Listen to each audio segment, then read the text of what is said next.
Bueno, Andrea, el público ya te conoce, así que para mí vos sos un marco teórico, siempre digo que enmarcan mis decisiones, son re importantes, están en mi cabeza todo el tiempo, yo eso te lo agradezco mucho. En la conclusión de mi tesis de maestría hice mucha fuerza en la idea del docente, ¿no?, como un artesano. Y en ese contexto te quería preguntar, vos hablas mucho de los sentimientos en el libro, y que para vos fue un libro muy querido. Contanos un poquito esa parte. Sí, porque en general cuando se habla de la docencia, hablamos de conocimientos específicos, hablamos de prácticas, hablamos de experiencias, pero yo creo que hay algo que digamos, distingue a la docencia como otros trabajos, pero particulares, que justamente se caracterizan porque yo digo que la docencia es un oficio y justamente nuestro oficio, junto con otros, tiene esta particularidad que se desarrolla siguiendo a Duvet en este caso, con y sobre personas, ¿no? Entonces, el objeto, entre comillas, de nuestro trabajo son personas, son niñas, niños, niñes, jóvenes. Y entonces realmente, hay un componente que tiene que ver con cómo nos posicionamos ante esos otros y otras, cómo entendemos la educación, la formación de esos otros, otras, que son personas. Y hay ahí un sentimiento que antes, hace muchísimo tiempo, se ligaba con la vocación, ¿no? Que era, bueno, el docente, además del saber específico, se concebía que tenía que tener vocación. Y hoy, bueno, la vocación tiene múltiples sentidos, se ha prestado incluso ¿no? A ciertas tergiversaciones, pero sí creo que hay un sentimiento que nos tiene que ligar con aquellos con quienes trabajamos y también con lo que hacemos. O sea, nos dedicamos a enseñar, nos dedicamos a transmitir la cultura, nos dedicamos a formar o a crear las mejores condiciones para que otros o esas personas se formen.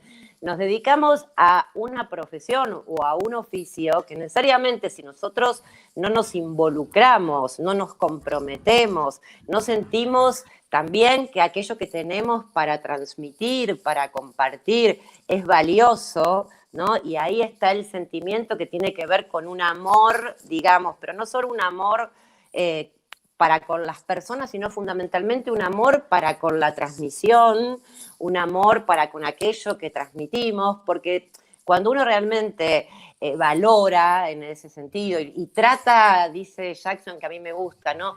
Si nosotros podemos tratar amorosamente la herencia que hemos recibido y la que somos sus pasadores a través de las generaciones, digo, si uno no tiene ese sentimiento, esa amorosidad, ¿no? Como educador, como formador, como transmisor de ese bagaje cultural, y realmente, eso va a tener que ver en cómo enseña, ¿no? Cuando uno valora, cuando uno ama aquello, lo cuida, y sobre todo va a tratar que aquello que uno valora, ama, cuida, le llegue a otros, y va a tratar de encontrar las 1001 maneras o formas, como digo yo, de enseñar para que eso no solamente quede en uno, sino para que eso pueda ser compartido con otros, con otras, que son nuestros estudiantes, nuestros alumnos. Entonces, uno me parece que es una profesión que no tiene que ver con la indiferencia o con el puro tecnicismo, es decir, bueno, yo sé la técnica y aplico esa técnica para enseñar de esta manera, porque creo que es justamente ese sentimiento también, muchas veces, lo que es el motor o lo que nos inspira a nosotros como artesanos, como creadores de nuestro quehacer, a generar las mejores enseñanzas y a buscar los miles caminos y las miles de alternativas y posibilidades para que eso que nosotros tenemos para legar realmente llegue a otros y otras.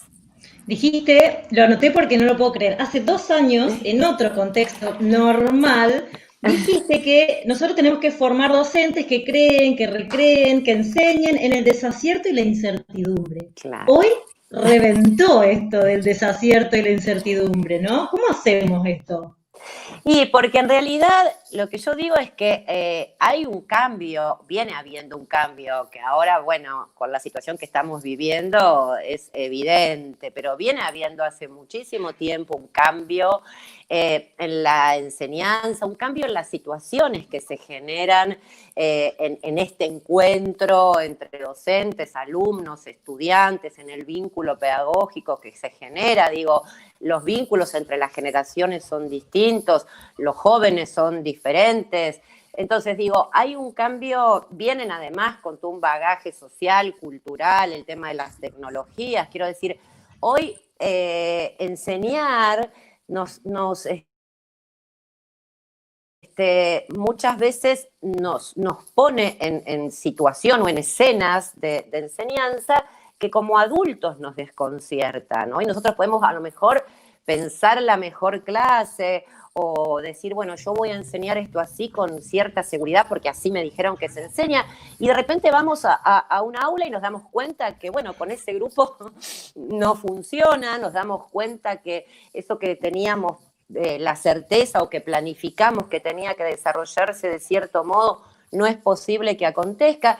Entonces digo, el docente hoy tiene que poder, digamos, tolerar, cosa que a veces para los docentes es bastante complejo, esas situaciones inciertas, de cierta incertidumbre, y no quedarse paralizado, decir, uy, no, yo entonces no sé enseñar, o interrumpo porque si yo no enseño de esta manera, o los estudiantes no se enganchan, quiere decir entonces, no, hoy precisamente hay que buscarle, a partir, sí, de pensamientos, de conocimientos, pero buscarle las maneras de llegar a esos jóvenes, a esos niños, a esas niñas. Digo, no hay una única manera, como digo yo también, de enseñar nada a nadie, ¿no? Y eso se nos pone a veces en evidencia en situación. Cuando estamos en una situación de clase y decimos, uy, bueno, y ahí a lo mejor tenemos que tomar una decisión diferente, tenemos que, ¿no? Sin quedarnos paralizados o sin desvalorizarnos a nosotros mismos como docentes, ni tampoco a los estudiantes, diciendo, bueno, estos chicos lo que pasa es yo les enseño, pero a estos chicos nada les interesa, nada les importa. No, evidentemente, si algo ahí no está saliendo en ese encuentro pedagógico, bueno, eso hace que yo tenga que volver sobre mis enseñanzas, que tenga que aceptar, ¿no? Esa incertidumbre. Y bueno, esta posibilidad de que mientras vamos generando enseñanzas y mientras vamos enseñando en estas situaciones complejas, inciertas, también vamos aprendiendo y seguimos aprendiendo de las enseñanzas que generamos y aprendiendo de nuestra propia experiencia. Por eso digo, esto es muy importante siempre y cuando lo podamos realizar y llevar a cabo en situación, y fundamentalmente también cuando podamos volver sobre lo vivido, es decir, cuando podamos pensar sobre lo que ocurrió, cuando podamos, digamos, con cierto distanciamiento o cierta toma de distancia de una clase, podamos volver a pensarla. Entonces digo, hoy todo esto se pone muy de manifiesto porque realmente la incertidumbre la genera una situación absolutamente novedosa, pero lo que yo vengo diciendo y estoy convencida que un poco en la escuela presencial y en las clases tradicionales presenciales también hay situaciones novedosas permanentemente. Y ante esa novedad, el docente tiene que poder transitar esta incertidumbre, tiene que poder a partir de ahí, como decíamos, no quedarse paralizado, no desvalorizarse ni desvalorizar a los alumnos, sino generar distintas formas, maneras de enseñar, distintas propuestas que va a ir desarrollando, probando y experimentando las situaciones que tiene que afrontar. Algo que destacás mucho en tus videos es el valor del trabajo con el colectivo docente, ¿no? Claro. Que uno tiene que aprender a pensar sobre la experiencia propia que lo estás diciendo y la experiencia de los demás. ¿Cómo podemos potenciar eso en general y en la pandemia en particular? Yo creo que hay dos características fundamentales, ¿no? que definen al oficio de enseñar hoy. Una tiene que ver con esto, con lo que yo llamo la creación, la innovación, esto de ir generando distintas formas o maneras de enseñar. Y otra que es fundamental y que también digamos, cambia bastante respecto a lo que era la enseñanza hace unos años atrás, es esto de concebir la enseñanza desde la individualidad, ¿no? Entendiendo incluso una institución como sumatoria de docentes individuales, ¿no? Cada uno en su aula, con su grupo, pensando en un momento que eso era lo que protegía al docente. El docente decía, yo cierro las puertas del aula y hago lo que quiero, ¿no? Y hoy posiblemente no pueda, yo una vez dije en una entrevista, y quizás hacen lo que quieren con él. Digo, hoy muchas veces la complejidad de la enseñanza individualmente nos supera en esto que decíamos, en esta tarea de generar, de crear, de proponer, y a veces no sabemos cómo hacerlo, y entonces en el trabajo con otros y otras, sobre todo yo insisto mucho, con quienes compartimos una institución, pero digo en general, con quienes compartimos el oficio, es donde nos fortalecemos, donde podemos crear, pensar juntos, compartir interrogantes y entonces indagar y entonces intercambiar ideas y entonces intercambiar experiencias, ¿no?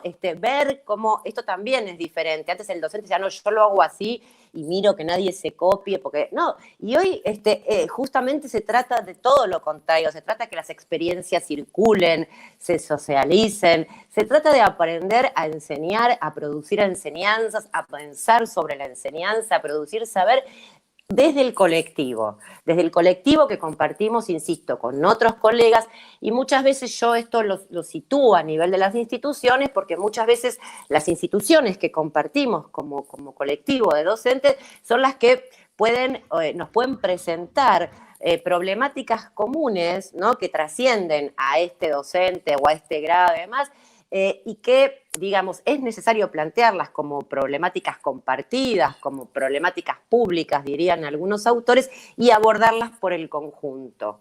Lo que tiene esta dimensión que a mí me apasiona, digo, del trabajo, hay muchas maneras de llamarlo, colectivo, cooperativo, otra que a mí me encanta, que utiliza Martuchelli, solidario. Es lo opuesto al individualismo, que muchas veces también es una característica de los tiempos que corren, pensando que, ¿no? Que se hace como una competencia y el que mejor lo hace va a ser el ganador. Es al contrario, el que se aísla o esta exigencia de la individualización, en realidad empobrece el trabajo que hacemos, empobrece por muchas veces la complejidad, la dificultad, y no solamente, y aquí creo que está lo importante, empobrece el trabajo, sino que nos empobrece a nosotros mismos. Porque en esto de pensar con otros, a mí me encanta, digo, ¿no? Bueno, esto de decir, no sé qué hacer, bueno, pensemos juntos, para eso somos, a mí me gusta esto de nuestro oficio de pedagogos, que más allá si somos de educación, del profesorado, del instituto, digo, hay un saber pedagógico que nos une, digo, bueno, tenemos este interrogante, apelemos a nuestros conocimientos, a nuestras experiencias y pensemos y tomemos esos interrogantes, esos problemas como lo que llamo desafíos pedagógicos, ¿no? Planteemos desafíos y rompámonos la cabeza, diseñemos, después vamos a probar a ver qué pasa, experimentemos, pero digo, cuando lo hacemos entre todos, nos tranquiliza, ¿no? Porque sentimos cierto alivio, pero a su vez, insisto, seguramente eso que podemos pensar juntos enriquece lo que podemos producir y también nos enriquece a nosotros mismos, y en este proceso nosotros mismos como docentes y en el trabajo que compartimos con otras y otros colegas nos vamos formando, nos vamos fortaleciendo en nuestro quehacer. Dice Roxana Bertolino, justo estaba escribiendo en el chat, que claro, en situaciones de incertidumbre es mucho más factible o probablemente ni siquiera es negociable la individualidad. El colectivo es el que lo saca adelante, ¿no? Y sí, porque es eso, yo digo, no es porque está de moda, ¿no? Y hay que trabajar en equipo, trabajar juntos o juntas, sino que hoy por hoy yo creo que el trabajar en conjunto es una necesidad que nos plantean precisamente los desafíos que tiene nuestro oficio, los desafíos que tiene la enseñanza hoy, que si uno lo plantea desde ese lugar, más que ser una carga o ser algo que, digamos, para temer, uno puede hasta llegar a disfrutar, de decir, bueno, no es un trabajo monótono, rutinario, es un trabajo que permanentemente nos hace pensar, nos hace crear, nos hace generar, cuando todo eso lo podemos hacer con otros, es la verdad muy enriquecedor y lo aleja de ese trabajo que también es una característica del trabajo más burocratizado, del docente, que siempre hacía lo mismo. La verdad que digo, hoy, por más que quiera muchas veces el docente repetir y hacer lo mismo, las mismas condiciones de la enseñanza no se lo permiten. Algo que vos usás mucho, que es el término oficio, a mí me gusta mucho porque a veces cuesta decir, ¿qué somos? ¿Un empleo, una profesión? Y vos con la palabra oficio resolvés muy bien este problema. Contanos un poquito, ¿qué es para vos el oficio de ser docente? Bueno, el oficio también era un problema. Yo me acuerdo que, y vos me dijiste que estuvieron charlando con Emilio también, cuando hacíamos las primeras investigaciones con Emilio, estaban todas estas dicotomías, que es trabajo, profesión, vocación, eran como todas las, ¿no? Pero en realidad a mí lo de oficio me gusta o me parece que es interesante para pensar y para pensarnos fundamentalmente. Por un lado, porque oficio yo ahí lo uso mucho a Sennett, a Dubet también. Para ellos oficio involucra, porque a veces la gente dice, uy, si es oficio es como de un grado menor a profesión. Y en realidad oficio abarca los trabajos, los distintos trabajos, ya sean manuales, intelectuales, las distintas profesiones. Sennett en el libro El artesano, precisamente, él trabaja con una multiplicidad de oficios, desde el soplador de vidrio hasta el experto informático, ¿no? Quiero decir, entonces el oficio abarca una multiplicidad de ocupaciones, de trabajos, de profesiones, y me parece que tiene esta particularidad, ¿no? De que siempre está referido a algo que se hace, algo que se produce, algo que se genera de alguna manera a partir de nuestro trabajo, ¿no? Entonces, nuestro oficio de enseñar, como decíamos al principio, es un oficio que no se realiza como el oficio del soplador de vidrio sobre algo inmaterial.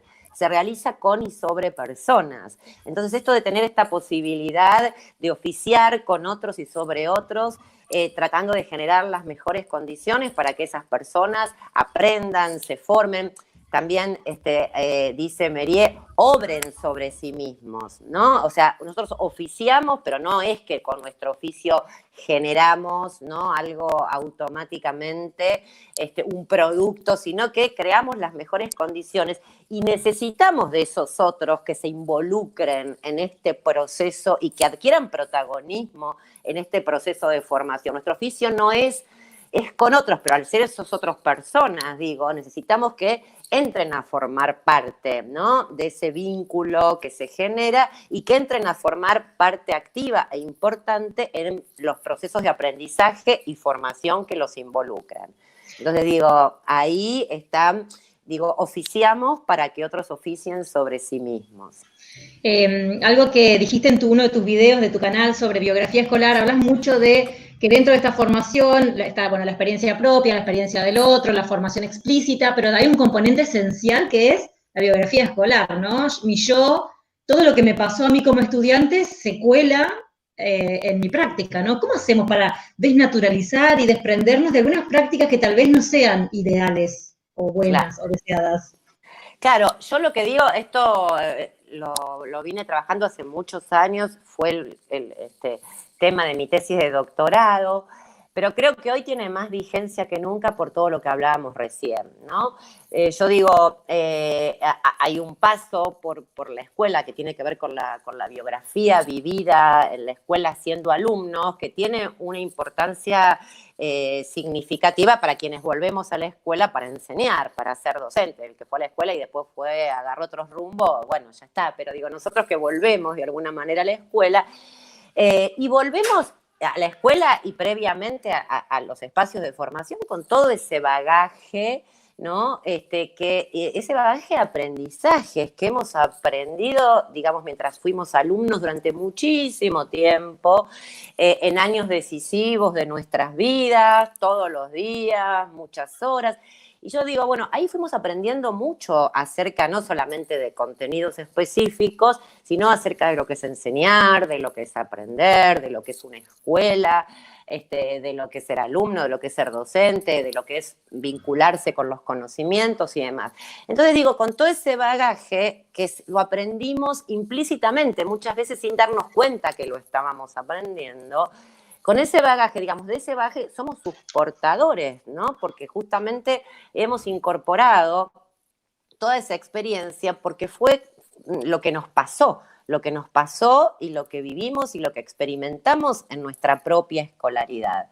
Entonces, ¿qué pasa? Si nosotros desconocemos esos saberes y ese bagaje de saberes, de la experiencia que hemos incorporado, y muchas veces ocurre que nosotros a lo mejor y sin darnos cuenta, más allá que a lo mejor estudiamos pedagogía y leímos sociología, la escuela de hoy y demás, sin darnos cuenta a la hora de volver a un grado, a un año, a lo que sea, y volver a enseñar, sin darnos cuenta, quizás reproducimos, ¿no? Ciertos modelos incorporados o pretendemos encontrar una escuela parecida a la que nosotros vivimos, que no es la escuela que vamos a encontrar hoy.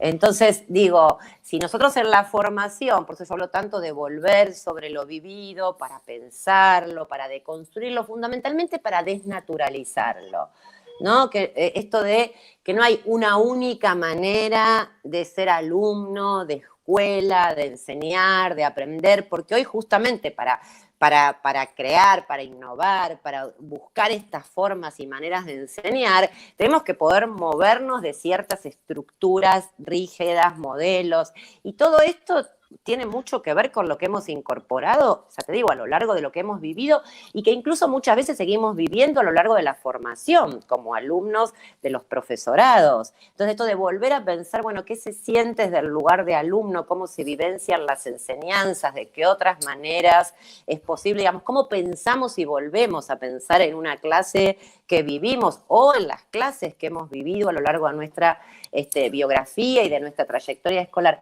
Es muy importante precisamente para desnaturalizar, para poder movernos, para poder justamente corrernos, ¿no?, de estos modelos incorporados que a veces más que abrirnos las posibilidades, nos cierran, nos obturan, que es todo lo contrario a lo que significa enseñar hoy. Totalmente. Hablando de enseñar hoy, hay muchas de las personas que estaban esperando esta entrevista, este vivo, este diálogo, no sé ni cómo se llama, tienen que ver con estudiantes de tercer y cuarto año de profesorados que se ven afectados hoy porque está el miedo de perder el año y está la esperanza con subiste un video hace poquito de un montón de ideas de cosas que se pueden hacer que tienen un valor en este momento que no se puede ir a la escuela, ¿no? Claro. Sí, contanos un poquito, ¿qué hacemos ahora? Mira, yo lo que creo, primero que yo misma, ¿no?, me digo esto, que podemos, si bien la enseñanza presencial y la presencialidad, bueno, para mí tiene un componente irreemplazable y la mayoría pensamos eso, pero sí creo que estas herramientas, por llamarlo de algún modo, de hecho esto que estamos haciendo ahora, generando ahora, también nos abrieron un montón de posibilidades, ¿no? De conocer, de interactuar, de trabajar juntos, de pensar juntos. ¿Sabes qué estamos haciendo? Pensando juntos, más allá que esté hablando mucho yo, pero digo, mientras yo estoy hablando, vos estás pensando, a la gente que quizás nos está escuchando, digo, y a lo mejor lo hacemos, claro. Ahí está la gente. Cada una lo hace desde su casa, pero quiero decir, son maneras, ¿no?, con las que seguimos produciendo saber pedagógico, encuentros, reflexiones, pensamientos, y me parece que esto implica una apertura que me parece importante poder capitalizar para la enseñanza, aun cuando se recuperen, ¿no?, cuando se recupere la enseñanza presencial en las escuelas y demás. Creo que ahora estamos como explorando, por decirlo de alguna manera, nuevos caminos, porque en realidad enseñar tiene mucho que ver con qué comunicamos, cómo nos comunicamos también con colegas en este trabajo colaborativo. Bueno, ahora hemos experimentado el uso de herramientas que por el momento la mayoría no conocíamos o no estábamos familiarizados, o hasta a veces podíamos llegar a decir, no, no sirven o no es lo mismo. Y sin embargo, bueno, podemos ver que para muchas cosas sí. Y después lo que yo digo en el video, más allá de todas estas cuestiones, es que el tema de las prácticas, que yo creo, sobre todo para la formación que vos me decías, que a veces preocupa, yo no es que creo digo, que en este momento, porque no hay más remedio, hay que abordar las prácticas de otra manera. Yo vengo diciendo hace mucho, como siempre digo, vengo diciendo, vengo trabajando, vengo militando, porque he recorrido todo el país y todo lo demás, desde el Info, desde las provincias, por todo, a donde voy, digo que tenemos que pensar en una concepción de la práctica de enseñar como mucho más rica y que va más allá de lo que acontece en la escuela. Esto también hace a las prácticas de enseñanza. Las clases que estamos produciendo, que producen los docentes en este contexto, son prácticas de enseñanza, porque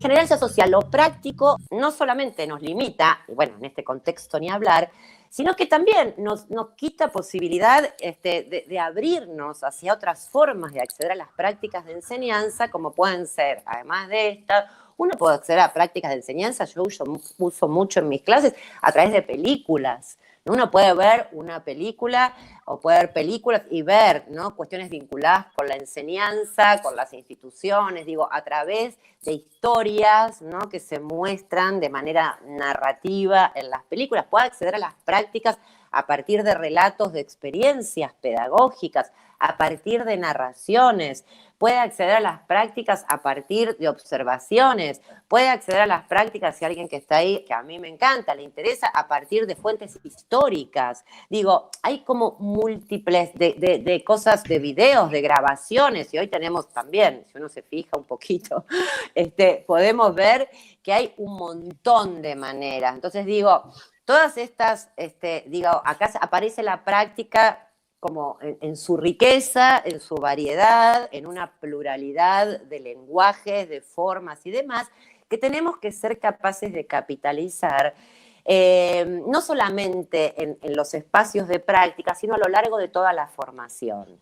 Porque para mí el desafío fundamental de la formación, y por eso insisto tanto con la apertura de las prácticas, con la riqueza de las prácticas y con el hecho de incorporarlas en toda su dimensión, de que nosotros podamos, en la formación docente, poder acceder a los conocimientos específicos, a los conocimientos llamados teóricos, pero poder accederlos en función de situaciones concretas, ¿no? Justamente, bueno, estamos viendo, no sé, el tema de la desigualdad, pero más allá de que puede haber textos buenísimos, el DUBET, la justicia social, está bien, repito, capítulo 3, 4. Ahora, si yo puedo tomar las categorías del DUBET para analizar un caso de un aula donde se jueguen cuestiones que tienen que ver con la justicia, con la igualdad de oportunidades, digo, es interesante también y fundamentalmente cuando formamos, enseñar a que los estudiantes, a partir de esos marcos conceptuales, de esos conceptos, puedan, ¿no?, utilizarlos, y acá también me vuelvo Seret, como herramientas. El artesano es aquel que sabe usar las herramientas. Nuestras herramientas son los conocimientos, el saber, pero tenemos que aprender, y nosotros como formadores, enseñar a usar esas herramientas. Entonces yo tengo que poder utilizar esa lectura, y no estoy hablando solo de las didácticas específicas, estoy hablando acá de un texto de sociología de la educación. Bueno, tengo que poder, con esas herramientas, analizar una situación escolar, un caso, algo que haya ocurrido en un aula. Bueno, ¿cómo puedo, pensar esa situación y cómo puedo intervenir a partir de lo que pienso en función de estas herramientas que me dan los autores? Porque si no pasa esto, queda el conocimiento teórico por un lado, te digo DUBET, y después voy a enseñar y ya DUBET ni me acuerdo, ya está, lo repetí en sociología de la educación y quedó, ¿no? Entonces digo, y cuando enseño matemática aparece el tema de la igualdad, de la inequidad, cuando evalúo, digo, la política educativa, la sociología no son materias, digamos, que contextualizan en el sentido de un marco, se meten continuamente en lo pedagógico y nuestras decisiones pedagógicas, muchas veces cómo enseñamos, cómo evaluamos, y tienen que ver con cuestiones vinculadas con la equidad, con la igualdad, con la injusticia, con el fracaso, digo, todo eso que es político, se está jugando en las decisiones pedagógicas que tomamos todos los días. Bueno, eso los docentes tienen que aprenderlo y tienen que familiarizarse con estas maneras, ¿no?, de pensar pedagógicamente y de intervenir. Entonces me parece que aquí, por eso yo digo, ¿no?, cómo ampliamos el abanico, porque uno dice, bueno, la práctica, sí, es la preocupación del profesor de práctica, en sociología de la educación, es la materia teórica, vemos los libros. No, hay que ver práctica también. Cuando digo, por eso digo, práctica, esto no quiere decir que todo el tiempo, por eso vayamos a la escuela, pero analicemos situaciones, lo que llamo empiria, analicemos clases, veamos una observación. A lo mejor una que fuimos a hacer con el profesor de práctica, no me importa, pero traigámosla, qué lectura podemos hacer, ¿no? Y creo que estas maneras de encarar la formación la enriquecen. Por eso yo digo, para mí no es limitación que no se puede ir a la escuela, hay que precisamente convocar las prácticas en su multiplicidad de lenguajes, en sus distintas dimensiones, y hay que, como un desafío de la formación, en este caso, ponerla a dialogar, que esto también es lo que hace el artesano, es aquel que puede y sabe poner a dialogar los conocimientos teóricos y el pensamiento con las acciones concretas. Pero esto hay que aprender a hacerlo.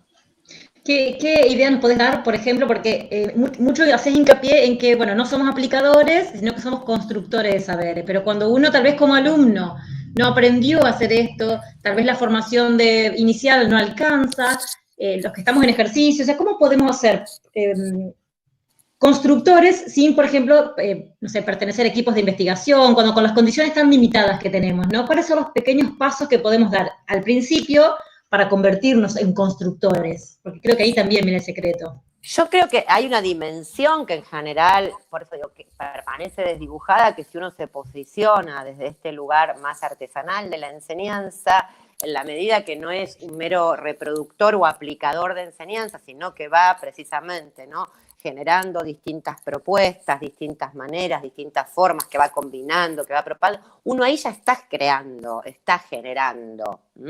Está generando algo que precisamente está muy ligado a las situaciones que tiene que afrontar. Entonces ahí no está replicando, sino que está generando un conocimiento, está generando un saber, pero que suele tener la particularidad, en el caso de la enseñanza o de los docentes, que muchas veces ese saber queda como muy ligado a lo que ocurre en una situación concreta.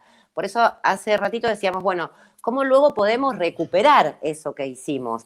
Volviéndolo a pensar, pensándolo con otros, teniéndolo como referente para seguir produciendo enseñanzas, pero fundamentalmente es muy interesante cuando podemos a lo mejor producir nosotros escrituras o relatos a partir, ¿no?, de aquello que fuimos produciendo, aquello que nos pasó, ¿no?, y que vayamos en la medida que vamos, por ejemplo, escribiendo, escriturando, narrando y demás, a lo mejor nos vayamos abriendo nuevos interrogantes y ahí la experiencia sigue su curso, se enriquece y se va transformando en saber de la experiencia, que es un saber que en tanto está más objetivado, o sea, responde a una situación y a sujetos concretos, pero en cuanto hay cierto distanciamiento, porque uno la indaga, la piensa, la escribe, lo puede hacer con otros también, ¿no? Entonces ahí hay todo un proceso de producción de saber pedagógico que nos enriquece en tanto podamos producirlo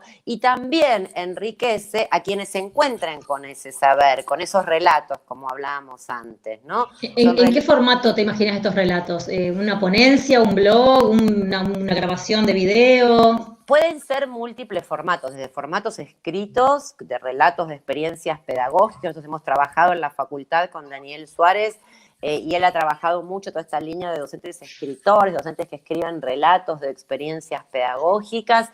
Y después sí, bueno, como antes, ¿no?, abrir lo que sí no es, porque es como pasa a veces con la biografía, volver sobre lo vivido, sobre el hecho, no es contar la anécdota, ¿no? Ah, bueno, sí, pasó esto, estuvo lindo, estuvo feo, no es tampoco abrir juicio de valor, es volver sobre lo que se vivió, narrarlo, contarlo descriptivamente, narrativamente, que mi amigo Daniel Suárez dice, tampoco es el informe, no es informar a otra. Bueno, llegué, hice tal cosa, tomé lista. No, es no narrar, contar, dar ese tono a la narrativa que tiene que ver con lo que ocurrió, pero que tiene un devenir y que tiene hasta una manera de expresar, y que en la medida, insisto, que no solo sea una descripción, sino que ahí también haya reflexión, haya pensamiento, haya quizás la explicitación de algunos interrogantes que pueden aparecer en la medida que uno vuelve sobre lo hecho y, por ejemplo, lo escribe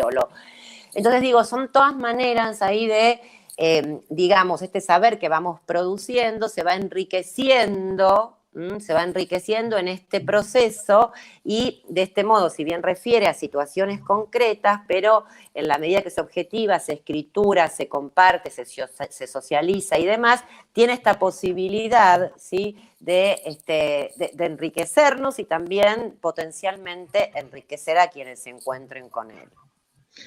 Una pregunta que me dejaron, que me pareció interesante, ¿no? ¿Cómo podemos cautivar a los estudiantes en la virtualidad, sobre todo a los que no tienen ganas, que no les agrada, que no están motivados? Mira, a mí lo que me parece interesante, y aquí hay una cuestión, por ahí hago un videito, esto estaba justo pensando anoche. A mí me parece interesantísimo, porque además una colega que es maestra también me preguntaba eso. Me parece muy interesante, a pesar de, y justamente quizás porque no estamos, no perder de vista en generar cierto vínculo pedagógico. Pero no digo vínculo pedagógico que justamente, aparte, al no estar presente, tenemos que nosotros poder generar. A mí más que motivar, me gusta para convocar. Entonces, el lugar, para dar un ejemplo, ¿no? Estuve hablando con mi amiga. Si yo te mando una tarea por internet o por lo que sea, por el campo, digo, resuelva. No, entonces resuelva. Y bueno, el pibe, o sea, ¿no? Ahora, por eso digo, porque no, este vínculo pedagógico, ¿cómo se crea? No es el vínculo entre una mamá y un hijo o entre dos amigos, es entre un docente, un alumno, un estudiante, mediado por un conocimiento, que es lo que está en juego en esta relación. Entonces tiene que ver con lo que decíamos al principio del sentimiento y la amorosidad. Bueno, yo quiero que vos aprendas esto, porque para mí esto es valiosísimo. Entonces tengo que ver qué genero para conquistarte. ¿Qué genero para que vos, eso que yo te voy a presentar, te intrigue, te desafíe? Pero no tiene que ver con la diversión, no es hacerse ni el payaso, ni hacerlo divertido, no. Tiene que ver con algo que a vos, de alguna manera, digas, uy, ¿no? Y esto, entonces yo te pongo resuelva, y la verdad que a nadie lo va a convocar desde ningún lugar, o te pongo el ejercicio sin siquiera. Entonces es la manera a veces de eso, cómo la amorosidad que te decía al principio, cómo yo trato aquello que quiero transmitir, cómo lo presento, cómo lo cuido, ahí se genera y se manifiesta esa amorosidad de la que hablábamos. Entonces a veces es simplemente, a veces son, dicen varios autores, que a mí me encantan, Jackson, pequeños gestos. Es a veces como yo enuncio una consigna, ¿no? Es a veces como presento una actividad. Es como tengo en cuenta a lo mejor algo que puedo saber que les interesa a los alumnos y decir, bueno, ¿cómo puedo entrar por acá? Que sé que por ahí ellos esto los inquieta, no para quedarme ahí, ¿no? Sino para desde ahí llevarlos a un camino desconocido donde yo como adulto, docente, pretendo, ¿no? Acompañarlos y que lleguen. Pero por eso yo hablo tanto del pensamiento y de las clases dedicadas. De las clases dedicadas quiere decir esto. No estoy pensando estoy pensando una clase con algo a compartir, con algo a enseñar para este grupo. ¿De qué manera? Bueno, puedo de alguna manera, por eso, motivarnos, convocar, hacer que estos otros, este grupo, este niño, esta niña, entre en ese intercambio, porque si no se involucra, no aprende. Aun cuando haga la tarea, pero digo, si no entra a jugar parte de esa relación, de ese vínculo mediatizado por el conocimiento, no va a aprender. Entonces, eso se genera por eso, ¿no? A veces, ¿no? Quizás prestando un poquito más de atención, a lo mejor no tanto al ejercicio en sí, que es importante, al ejercicio, sino a lo mejor a cómo se presenta, cómo se, ¿no? Con qué fórmula, con qué enunciado, con qué, no sé, pensando en una manera que pueda atraer, convocar a otros para que entren a jugar parte, para que se interesen, ¿no? Y para que realmente puedan atravesar ese proceso y puedan avanzar. Hablando de convocar, dijiste que nuestro desafío es preparar a futuros docentes para que puedan experimentar y sentir. ¿Cómo hacemos para que puedan experimentar y que lo hagan después de que termine? Porque a veces te hacen las cosas para probar las materias, ¿no? Pero no lo internalizan, no lo Sí. hacen carne. Sí. Bueno, son procesos y yo creo que hay que generar muchas, por eso digo, muchas y variadas experiencias, diferentes, dando la posibilidad de experimentar situaciones distintas a través de, lo que podamos convocar, traer a las clases como situaciones de clase, de escuelas y con todo lo que dijimos antes, analizando también las propias clases, permanentemente tomando como referencia, yo decía también en el videíto, dándole vida a la formación con las experiencias vividas como alumnos, con las que seguimos viviendo como alumnos o estudiantes del profesorado, con las que seguimos viviendo en la escuela permanentemente, porque esto es algo que, como también diría Sennett, fundamentalmente en este caso, se aprende cuando se lo practica y hay que practicarlo mucho, pero no practicarlo mecánicamente, bueno, ya lo hice, sino practicando, desafiándonos y atendiendo no solo a la repetición mecánica, sino a la imaginación, ¿no? Entonces, bueno, volver sobre las clases, volver sobre las experiencias, abrir, ¿no? En esta multiplicidad de lenguajes, de formas, de formatos, el tema a las situaciones de enseñanza, de escuelas, de clases, todo eso revitaliza, da vida, ¿no? Tanto al conjunto de la formación como también a los conocimientos y a los saberes que pretendemos quienes se están formando para enseñar puedan aprender. Bueno, Andrea, un gusto total hablar con vos, siempre es un gusto escucharte, Bueno, pero es como que más lindo en vivo que en un video. y Por eso yo claro, te insistí tanto, aunque no está tenías Instagram, bien. te logré traer a YouTube, así que te agradezco un montón tu tiempo y tus palabras. Bueno, yo les agradezco porque, bueno, siempre es lindo entrar y creo que estas maneras nos permiten eso, ¿no? Y a pesar del distanciamiento, vernos las caras y compartir esto que estamos viviendo como desafíos que desde los lugares diferentes en los que estamos, pero a todas nos tocan y estamos compartiendo y estamos pensando y tratando de llevar adelante y también de capitalizarlos, ¿no? Para fortalecer y para fortalecernos en nuestro oficio. Así que gracias. Bueno, buenísimo.